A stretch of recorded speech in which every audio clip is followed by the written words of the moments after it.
जब इंसान पैदा होता है तो उसके पास उसका जिस्म होता है, उसके हाथ पाँव होते हैं, उसका दिमाग होता है, उसका दिल होता है, इंसान की एक अदद रूह भी होती है।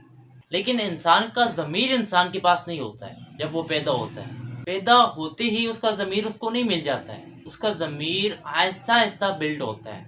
जैसे जैसे वो बड़ा होता रहता है उसका ज़मीर बनता रहता है। और जैसे ये लोग बोलते हैं ना, अपनी ज़मीर की आवाज़ सुनो, अपने ज़मीर को जगाए रखो, आपका ज़मीर आपको आवाज़ देगा, अच्छाई की तरफ बुलाएगा।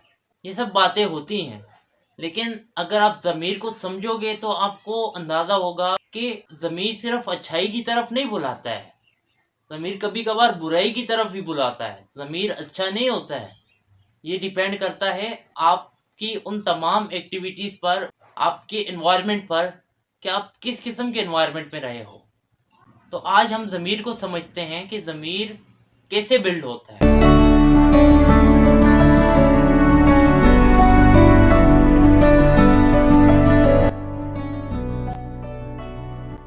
देखो, ज़मीर में सबसे पहली जो चीज़ आ जाती है वो है एक बंदे का रिलीजन, मज़हब, कि वो किस मजहबी घराने में पैदा हुआ है। अगर एक बच्चा हिंदू घराने में पैदा हुआ है तो उसका जो ज़मीर है वो हिंदुइज़्म के गिर्द घूमेगा। उसका ज़मीर सिर्फ हिंदुइज़्म की बातों को मानेगा, हिंदुइज़्म में जो कुछ सिखाया जाता है उससे वो ठीक लगेगा। एक बंदा सिख घराने में पैदा हुआ है तो उसका जितना भी ज़मीर है वो सिखिज़्म के गिर्द घूमेगा। इसी तरह क्रिश्चियन घराने में कोई पैदा हुआ है और अगर कोई मुसलमान घराने में पैदा हुआ है तो उस बंदे का सारा ज़मीर जो होगा वो मुस्लिमिज़्म के गिर्द घूमेगा, वो इस्लाम के गिर्द घूमेगा। उसका ज़मीर इस्लाम में मौजूद तमाम चीज़ों को सही समझेगा। सबसे पहली चीज़ है वो है रिलीजन्स। आपका ज़मीर आपके रिलीजन से बनता है। जो भी आपका रिलीजन होगा आप उसी में अपने आप को फिट समझोगे, आपको उसी रिलीजन की बातें ठीक लगेंगी, उसी रिलीजन में जो कुछ सिखाया जाता है आपको वो ठीक लगेगा। दूसरे नंबर पर जो चीज़ आ जाती है वो है वालिदैन की तरबियत, या आपका जो भी गार्डियन है, जिसने भी आपकी तरबियत की है, जिसने भी आपकी परवरिश की है। कुछ लोग यतीम होते हैं और वो सड़कों पर और यतीम खानों में पलते हैं।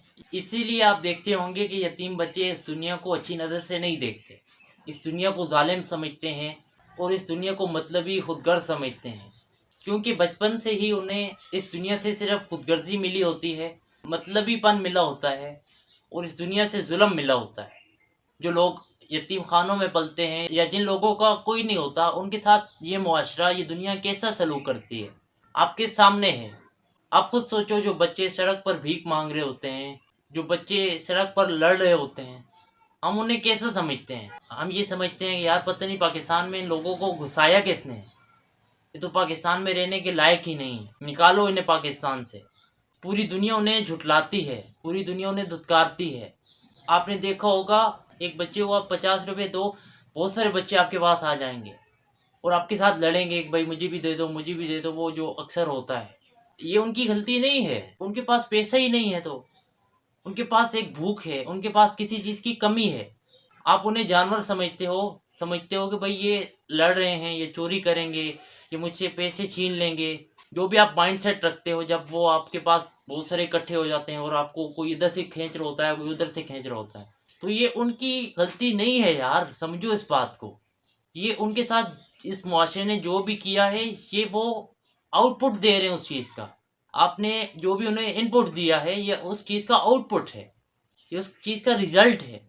मुझे नहीं लगता कि इस चीज़ में उन बच्चों की गलती है या उन भिखारियों की गलती है जो इस किस्म की हरकतें करते हैं या जो मांग रहे होते हैं। उनके पास कुछ है नहीं तो वो किसी चीज़ को इस्तेमाल करके तो पैसा कमाएंगे ना। दरअसल वो इस्तेमाल कर रहे होते हैं अपनी इज्जत का, अपनी इज्जत बेच कर। इज्जत ऐसे नहीं कि भाई कपड़े उतार के, वो नहीं।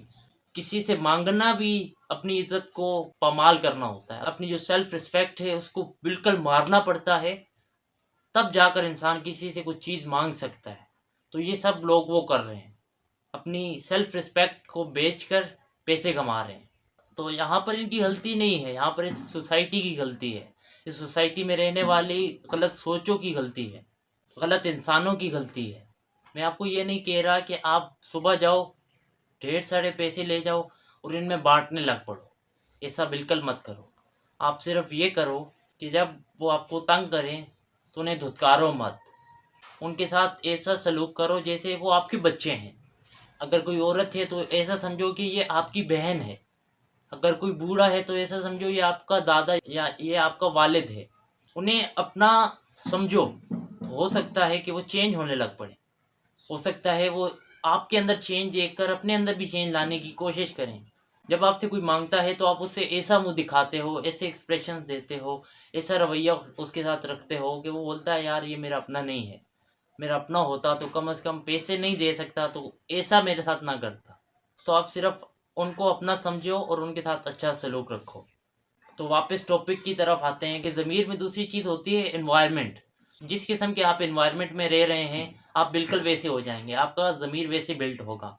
पहली चीज़ थी रिलीजन और दूसरी चीज़ है एनवायरनमेंट। एनवायरनमेंट में पेरेंटिंग आ जाती है, यानी जिस फैमिली से आप बिलोंग करते हैं, ये जो थोड़ी देर पहले मैंने बोला वो एनवायरनमेंट, ये सारा एनवायरनमेंट आपकी ज़मीर को बिल्ड करता है।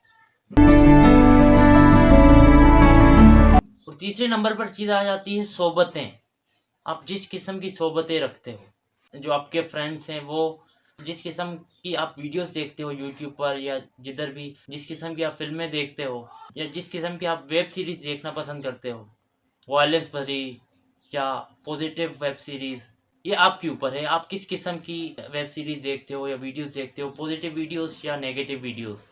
आप यूट्यूब पर गाने सुनते हो, ड्रामे देखते हो, फिल्में देखते हो, या आप मोटिवेशनल वीडियोस देखते हो, आप अपनी लाइफ को चेंज करने के लिए वीडियोस देखते हो, ये आपके ऊपर है कि आप क्या करते हो। और ये सारी चीज़ें आपकी सोबतें हैं। हर वो चीज़ जिसके साथ आप वक्त गुजारते हो वो आपकी सोबतें हैं, और इन सोबतों से हमारा ज़मीर बिल्ट होता है।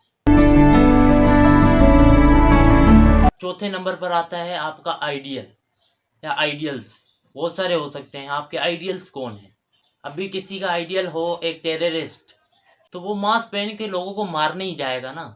उसके अंदर ये शौक हर वक्त होगा कि भाई कैसे मुझे मौका मिले मैं जाऊं जिहाद करूं।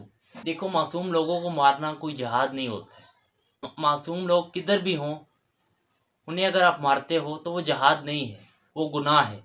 चाहे आप बोलते हो अगला बंदा हिंदू था, अगला बंदा क्रिश्चियन था। मासूम कौन होता है? जो बेगुनाह होता है, जिसने कोई गुनाह नहीं किया होता। आप उसे मारते हो तो वो गुनाह है, जिहाद नहीं है। ये जो लोग बोलते हैं ना, मुझे मौका मिले घर से इजाज़त दें मैं चला जाऊंगा, अपने साथ बॉम्ब बांधूंगा और इंडिया में चला जाऊंगा और उन्हें मार दूंगा। देखो, आप ऐसी जगह जाते हो जहाँ पर मासूम लोग हैं और आपके उस बॉम्ब से मासूम लोग मर जाते हैं, तो आपको कभी जिहाद का सवाब नहीं मिलेगा। मासूमियत और इंसानियत मज़हब नहीं देखा करती।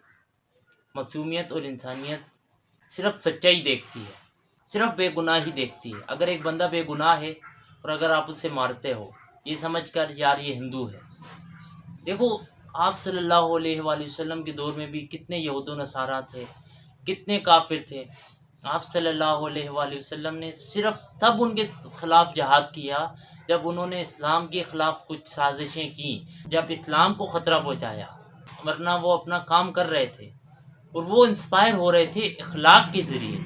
आप सल्लल्लाहु अलैहि वसल्लम का इखलाक देखकर लोग इंस्पायर हो रहे थे और इस्लाम कबूल कर रहे थे। और कितना इस्लाम फैला।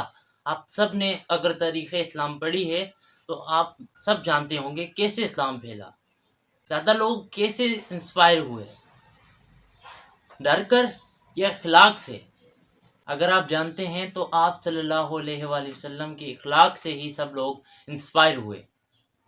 कैसे इस्लाम फैला, उनके किरदार कैसे थे, उनका अखलाक कैसा था।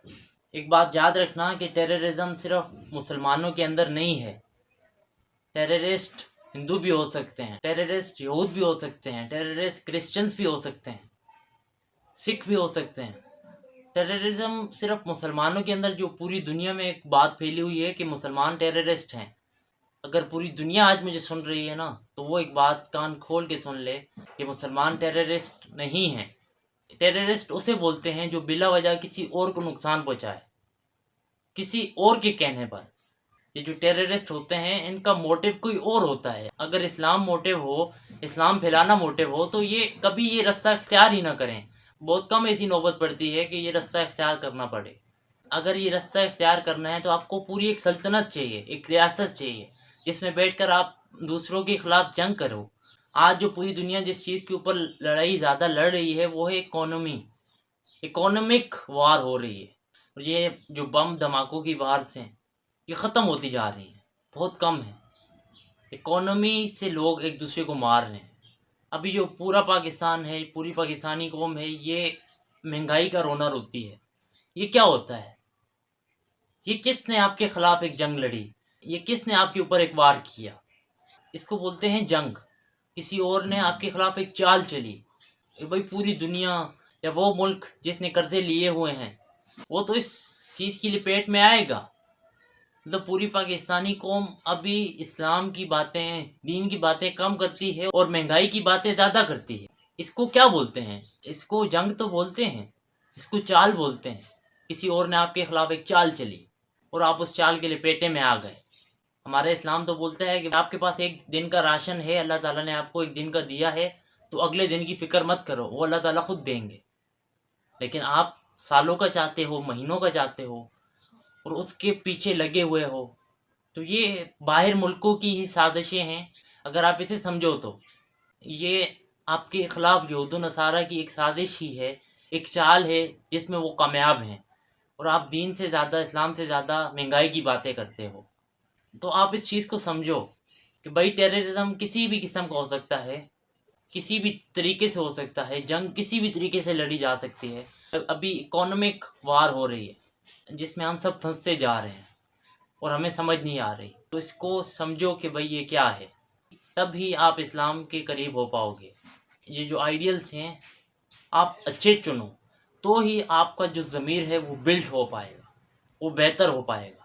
अपना रिलीजन आप फॉलो करो, अपने इन्वायरमेंट पर ध्यान दो कि आपका इन्वायरमेंट कैसा है, अपनी सोबतों पर ध्यान दो और अपने आइडियल्स पर ध्यान दो। ये चारों आपके ज़मीर को बिल्ड करते हैं।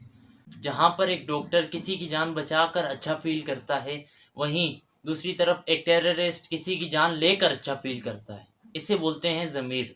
एक बंदे का ज़मीर एक बंदे को बुराई की तरफ लेके जा रहा है और दूसरे बंदे का ज़मीर उसको अच्छाई की तरफ लेके जा रहा है। सेंटर पॉइंट ज़मीर ही है, लेकिन सेंटर पॉइंट चार चीज़ों से बनता है: रिलीजन से, एनवायरनमेंट से, सोबतों से और आइडियल से।